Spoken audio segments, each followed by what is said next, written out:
Hello, welcome to a special edition of Business Live. We'll bring you an extensive interview with the CEO of the Chamber of Mines, Suleiman Okono, who has been speaking about the ongoing transformation in the mining industry here in Ghana. But first, some breaking news. Stanbic Bank Ghana Limited has reportedly absorbed customers of the local subsidiary of Indian state lender Bank of Baroda under an arrangement that comes at no cost to Stanbic. Graphic Online reports that the transaction was sealed at the end of last month, paving way for Baroda to wind up its operations. Now, according to Graphic Online, the transaction has been approved by the Bank of Ghana and an official announcement is due on January 2. Now, if this report is true, then it means customers of Baroda are now customers of Stanbic Ghana. Baroda now becomes the first bank to have voluntarily liquidated in Ghana.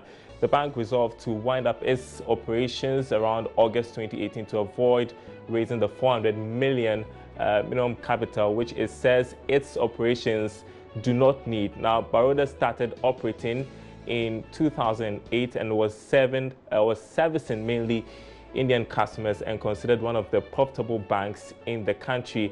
Now, the graphic reports that Cow Bank and Sahel Sahara Bank, among others, were also interested in taking over Baroda's operations. We are keeping eyes on this story for you. We are working our sources here at Joy Business as well. We understand the transaction took place last Friday and it was sealed on Saturday. We are going to get you some more analysis about this development and what it means for the banking industry. So that is the latest breaking news from the banking sector for you. Now, time to bring you our special interview with the Chief Executive of the Ghana Chamber of Mines, Suleiman Okono, on the ongoing transformation in the mining sector. Take a listen to this interaction between him and my colleague, Eben Sabute. Tell us briefly, how far we the plan to get maximum local content production when it comes to the mining sector, especially members of the Chamber of Mines? Well, local content in the mining industry is regulated by a law, LI 2173, the general regulations, and it's at two levels. So one, the HR aspect of it, that is the employees, and then the inputs which go into the mining industry. Most of the time when we talk about, local content, we tend to be speaking more about the inputs which go in there. And there's a framework which guides how this has to be done. Framework, i.e., what needs to be done by the companies by law, that is presenting a procurement plan, 5-year procurement plan to the Minerals Commission for approval, and then the companies are required to actually submit reports 2 times a year regarding how well they have done in relation to the procurement plan they presented to the Minerals Commission. So, and of course, over and above that, the expectation is that the Minerals Commission would present a procurement list of items which the mining companies are required to procure from within the country. So we have been on this, I think, for the past 3-4 years. I think it's working pretty well. But we believe we can do a lot more. We believe that there are some strategic inputs we need to pick up quickly and see how best we can work with local entrepreneurs to develop their capacity to produce for us. We have a situation where, for example, the most recent procurement list issued by Minerals Commission has one critical, inputs which is not produced locally. And I know that they have an effort in the past to produce this. We have supported, entrepreneurs in various ways to actually produce this over the years. We believe that it provides an opportunity for us to produce. So even before you put it on the procurement list, I think that the focus should rather be on what do we need to do to actually help local entrepreneurs to produce this. So it's one of the major issues we have, and we have begun conversations with the Minerals Commission to see how best we can work together, because we believe that on the back of this whole local content in the mining industry, we should be able to grow our manufacturing industry. And that's what we've been talking about over the years at the chamber. It didn't start just yesterday. For so many years, we've been talking about the mining industry as a catalyst for development. And it's for broad-based development, not just the royalties and corporate taxes that we actually receive from the mining industry. But what has been the response from the Minerals Commission? Because it seems you guys...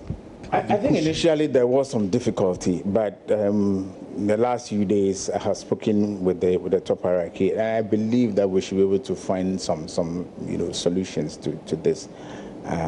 Let's focus our energies on identifying companies whom we can actually nurture to grow, to develop this. We should have a credible plan and a kind of support system to ensure that these companies we are able to identify are supported every step of the way, because it will serve the interests of the mining companies. If you have any of the companies yet?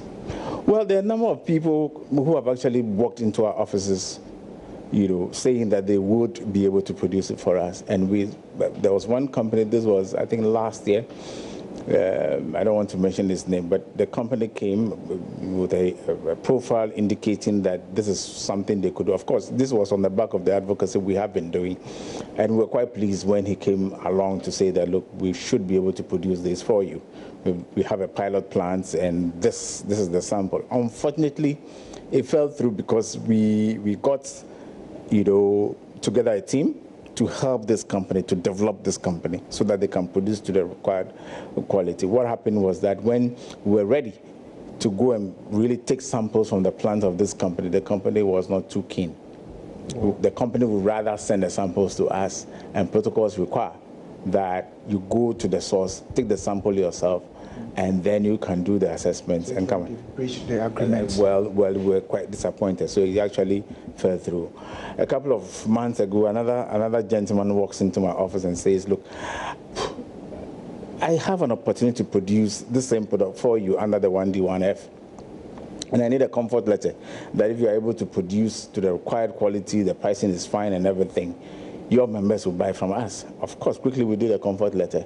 And this is something this is not the first time we are doing this. We continue to do this. So we are really keen. And like I said, look, if these things are available in country, it's good for our companies, because if not for anything at all, they will not stock up. So have this young man started anything? Well, I know he said that the last time I had a conversation with him, he said that he's presented his documentations for consideration, because it's about raising finance. You need to raise the capital. And naturally, the finance house will ask a question: do you have a ready market for it? So yes, we said that, look, if the product is available, consistent quality, pricing is good, why not? We'll buy from you.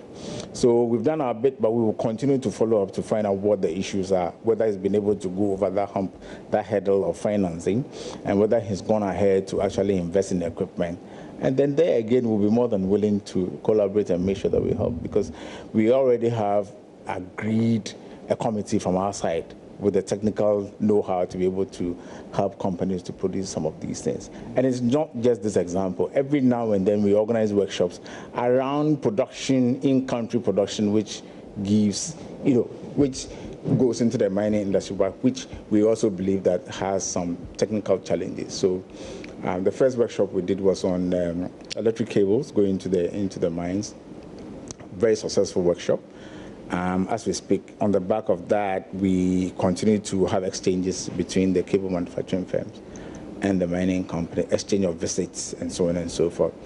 One of the things we agreed at the workshop was that we need to harmonize standards and generate Ghana standards for electric cables going to the mines, which is a beautiful thing, because then that would also help the companies to produce for the industry. One of the issues which came up has to do with the minimum order quantity. And if they are of different specifications coming from other countries, then you just produce to the minimum quantity that you can produce or that is ordered. But if you have a Ghana standard and you know that what I'm producing can be used by all the other mines, then it helps you, because you can produce more efficiently, more cost effectively as well. So this committee is working, and we set up this committee. We have Ghana Standards Authority, the cable manufacturing firm themselves, and some of our mining companies working on this committee. Apart from some of the support that you give to the companies, do you have like a set of fund where in case they need some kind of finance, you are able to support in a way? We don't have direct finance support mechanisms, but we believe, like I said, if a company comes to us or we see the need for us to give a comfort letter itself is a form of finance. It's an indirect comfort and assurance given to a finance house that these industry, the collection of mining companies are willing to support this entrepreneur to produce. I think that is finance support enough. The mining companies are not finance houses, but they can facilitate. And I know most of our companies do that from time to time, even when they want to work with subcontractors and contractors from within the host communities. One of the things they do is to give them comfort letters, and sometimes even the contracts they receive, based upon the contract, they're able to access funding from the various finance houses to give them capacity to be able to actually produce and offer the services as well. Okay. Now, how far with your discussions with government when it comes to some of these stabilization agreements with the sector? You mean the mine fiscal stability agreements and so on and so forth? Well, if you look at the law, there are two levels of agreements. You have the stability agreement, which is available to everybody, and then you also have a project development agreement. So there are two levels. So when a company invests in excess of about $500 million, then it actually qualifies to sit with government and then discuss, negotiate, and agree on a framework agreement under which the company would work. So it's on a case-by-case basis. So each company looks at its investment schedule and say, look, I qualify for this. So you have, for example, Gophers going to government. I think Gophers going to government and negotiating, AngloGold Ashanti going to government, negotiating Newmont as well. So the companies themselves are aware that once they cross that threshold, that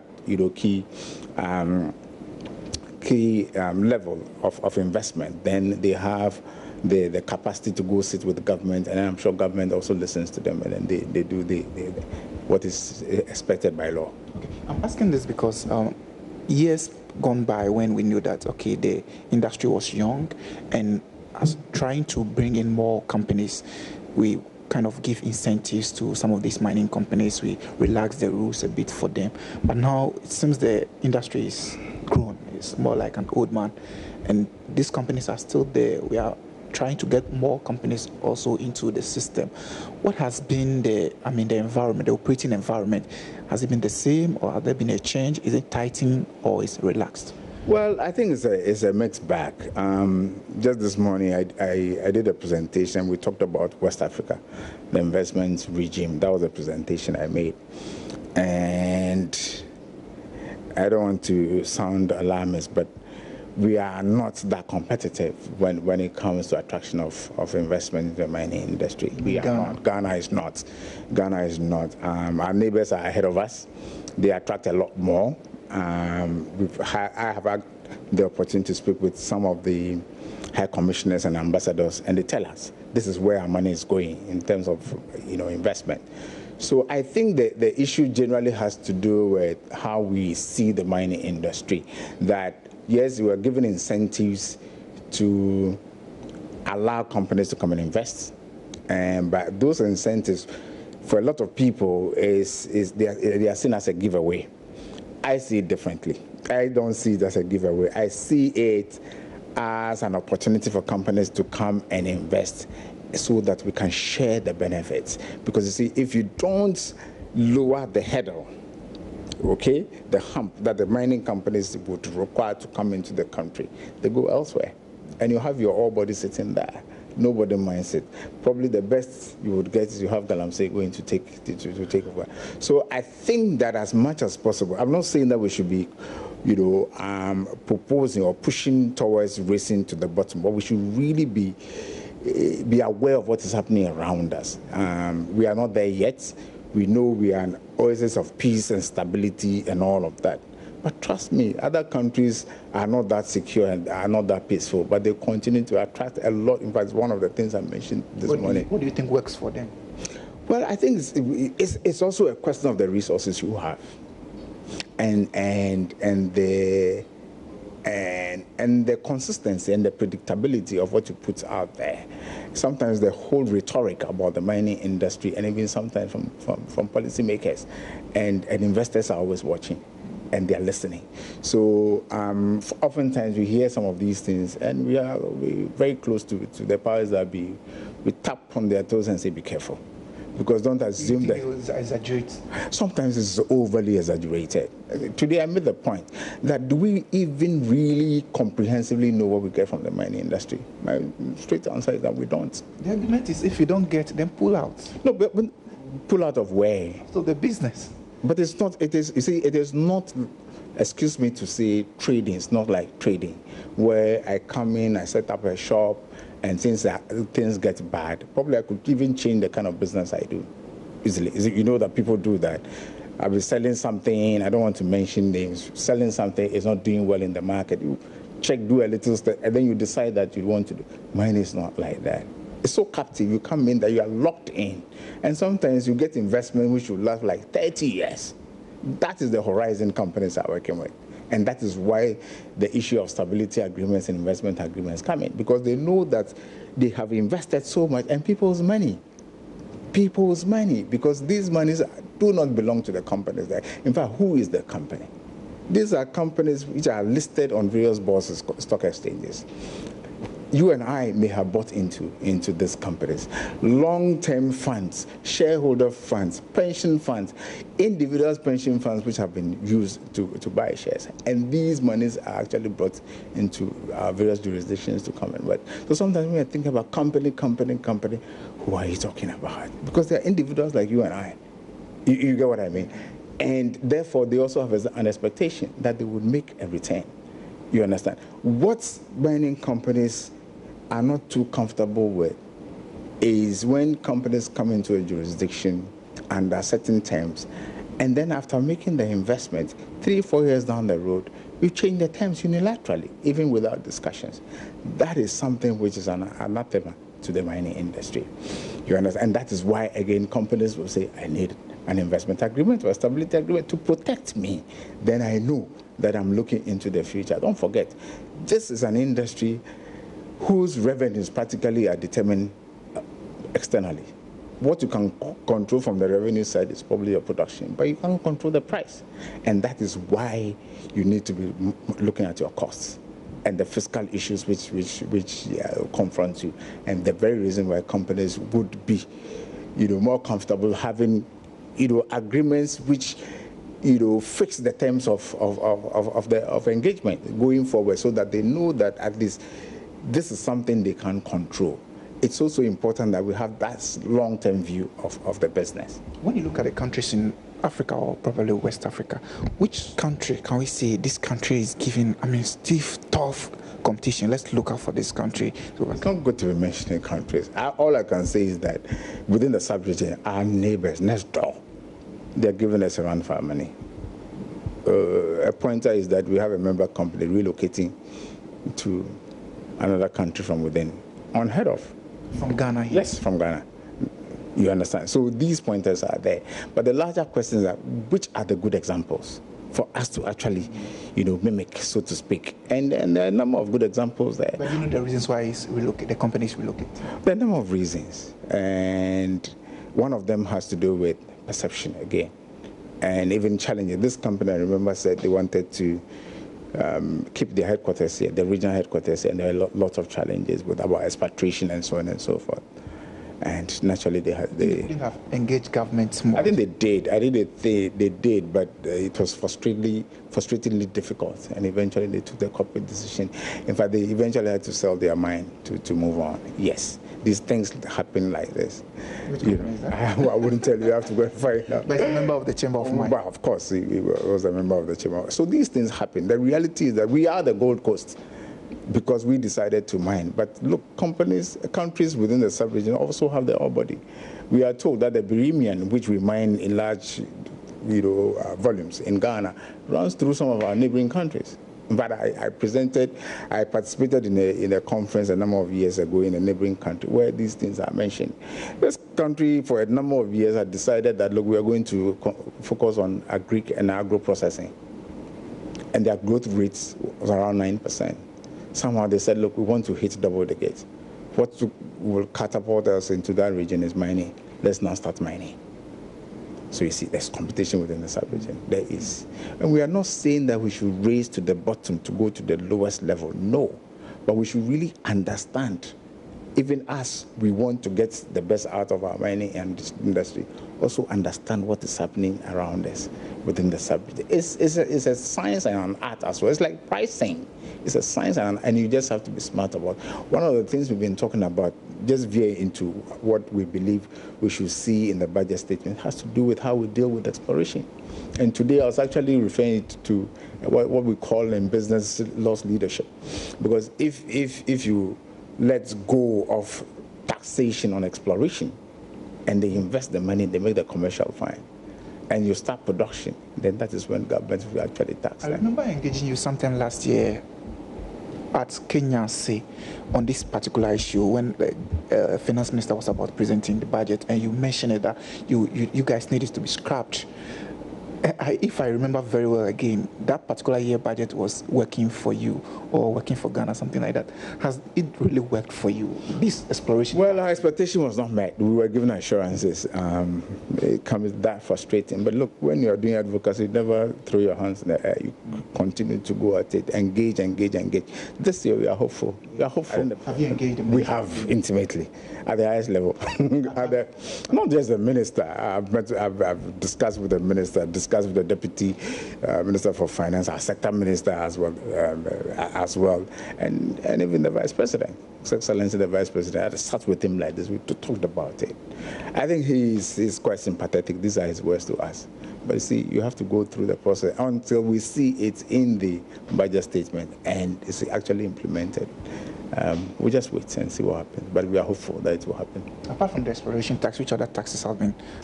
Well, there's this niggling thing about the price of inputs of the mining industry, and especially diesel. Just too many taxes and levies. Last time we checked, close to about 45% of the price of diesel to the mines is taxes and levies, and it's not on. You understand? The mining companies consume a lot of diesel, and these are internationally determined, international, consumables, so to speak, and we know what the prices are. We have member companies who have operations in other jurisdictions, and they compare prices. Because you look at your costs, like I said, cost leadership, you need to manage your costs to survive. So now, from each level, you are looking at what drives this cost, and then you zoom and say, I think it's diesel. I found out. Let's do comparison, cross-sectoral analysis. So you check Tanzania, you check Cote d'Ivoire, you check Burkina Faso, you check Mali, you check Ghana. Oosh, it's an outlier. Increase of about 25-30% higher than the highest. What is accounting for this? Lots of taxes and levies. Do you think the business environment is no more favorable for the mining sector? It's tough. It is tough. Even if you look at the effective tax rate, I have some numbers I could show to you. We are high. I think that the fiscal regime is tough, but then the public pronouncements from authorities. We've had a few of these worrying situations this year. And I've subsequently had calls from investor communities in Toronto, from other parts of North America, and even from within Africa here. People calling me and asking me the question, so what is happening? What has gone wrong? Are you not making yourselves available to government to speak with you? And I said it cannot be, because just before this bombshell, I think 3 weeks earlier we had met with government at the highest level. We had good conversation, and we left with the understanding that anytime you're looking for us, call us, we'll come. So sometimes it's not just the fiscal regime, but the whole perception out there, and investors watch these things. So we just have to be careful. They say we've been mining for more than 100 years, but we have nothing to show. Who is to blame, and how do you respond to that? Well, there are different, elements which go into this. But like I'm saying, I remember 5 years ago, I sat in a seminar, and Dr. Smoot, I think he's from South Africa, he gave a lecture talking about cities which have been built on the back of the mining industry, talked about California, talked about Joburg, and so on and so forth. And when he came to Ghana, you know the city he referred to? Accra. And I was shocked. But then, on reflection, I said to myself, probably this gentleman is right. Because if you look at all the fiscal revenue on the mining industry, practically everything comes to Accra. Of course, I'm not saying that everything stays in Accra, but the bulk of it stays in Accra. So it's about us and how we want to see. For a lot of people, the pointer is an Obuasi or Tarkwa. But trust me, in the scheme of things, what structures have we put in place for those cities to be developed? Is it because mining companies are there, automatically it will happen? It never happens that way. And that is one of the challenges we have in Ghana. Governance around the mining industry, transparency, and so on and so forth. And then the efficient utilization of the revenues. As we speak, based upon lots of advocacy from the Chamber of Mines, we have a situation where a Minerals Development Fund Act has been enacted. This was in March 2016. Ask me whether this act has been fully operationalized. No. Still. It's no, because this, for the first time, it provides a framework, for the first time, for funds to be plowed back from Accra, from the center consolidated fund, into the communities. All right, so that was the conversation between my colleague Eben Sabute and the CEO of the Chamber of Mines, Suleiman Koni. Just an overview of the mining sector. Just before we wrap up, just a quick reminder of our breaking news story from the banking sector. The takeover of Bank of Baroda Ghana by Stanbic Bank. There's more on our website, myjoyonline.com. Of course, we'll bring you more on this story in our subsequent bulletins. My name is Darryl Kwao. Thanks for watching. Do stay tuned to JoyNews.